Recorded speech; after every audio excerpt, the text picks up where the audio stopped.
ሰላም ጤና ይስጥልን እንደምን አላችሁ ቤተሰቦቻችን። ዛሬ እሁድ መጋቢት 29 ቀን 2018 ዓመተ ምህረት በኢትዮጵያና በጎረቤት ሀገራት የተሰሙ አዳዲስና ትኩስ መረጃዎችን ይዘንላችሁ ቀርበናል።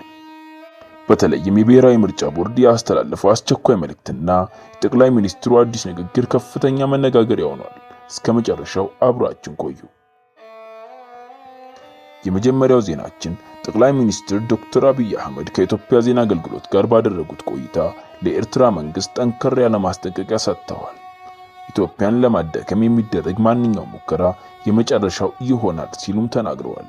ይህ ንግግር በሁለቱ ሀገራት መካከል ያለውን ግንኙነት ወደ አዲስ ምዕራፍ መሸጋገሩን የሚያሳይ ነውም ተብሏል። ሰባተኛው አጠቃላይ ምርጫ የኢትዮጵያ ብሔራዊ ምርጫ ቦርድ ለመጪው ሰባተኛ አጠቃላይ ምርጫ የመራጮች ምዝገባ በይፋ መጀመሩን አስታውቋል። እስካሁን ባለው መረጃ ከ10,000 በላይ እጩዎች መመዝገባቸው ታውቋል። ሆኖም ግን በትግራይና በአንዳንድ አካባቢዎች ያለው የጸጥታ ሁኔታ በምዝገባው ላይ ስጋት መፍጠሩን ምንጮች እየገለጹ ይገኛል። የቦርዱ ሰብሳቢ ወይዘሪት ሜለተወርቅ ኃይሉ ምዝገባው በዲጂታል መንገድም እንደሚካሄድ ገልጸዋል። በመጨረሻም በታላቁ የኢትዮጵያ አየር መንገድ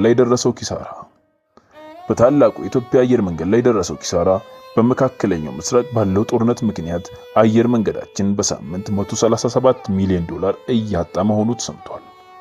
ከ10 በላይ የበረራ መዳረሻዎች በመዘጋታቸው አየር መንገዱ ከፍተኛ ጫና ውስጥ ወድቋል። የዛሬዎቹ መረጃዎቻችን እነዚህ ይመስሉ ነበር። እናንተስ በእነዚህ ጉዳዮች ላይ ምን ትላላችሁ? በተለይ ስለ ምርጫውና ስለ ቀጠናው ውጥረቶች ያላችሁን አስተያየት በኮሜንት ላይ አስፍሩልን።